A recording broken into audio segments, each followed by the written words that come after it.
Hi everyone, welcome back to my channel. In today's video, I'm painting a black and white cat using oil paints. You might have noticed that it looks random with the ships and the weird paint strokes in the background, but there's a whole story behind that. A few weeks ago, I started working on an abstract piece.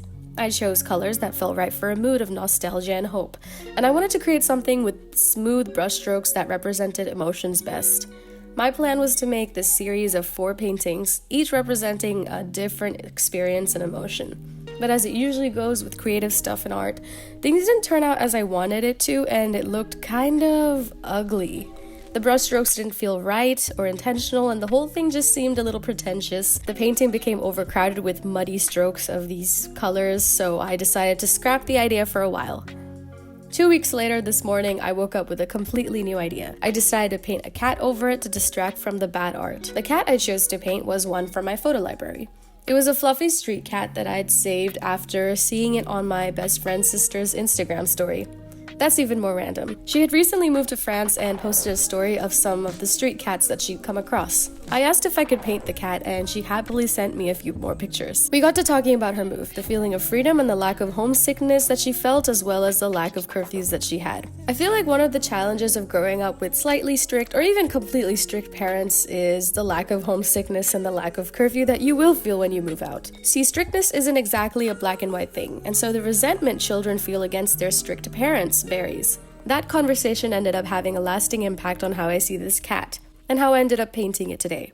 It's kind of silly, but every time I look at this cat now, I'm reminded of that exact conversation. It got me thinking about how many people find peace in distance rather than proximity. For some, being far away from home can bring a sense of freedom and clarity that being close never really does. I think a lot of people feel guilt from that, but in my opinion, you feel what you feel.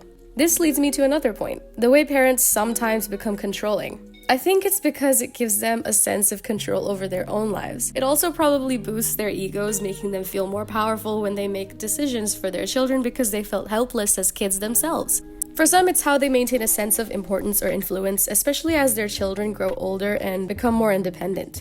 While this comes from a place of care and protection, or at least most think that's where it's coming from, there has to be balance.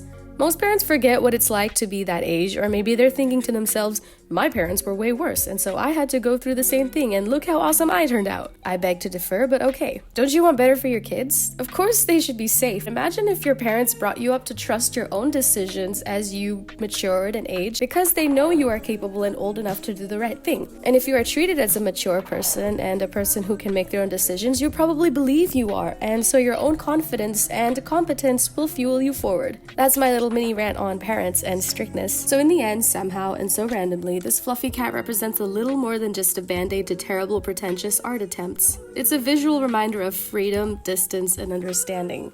Cats are also incredibly independent creatures, so if you think about it, it's not that out of the blue.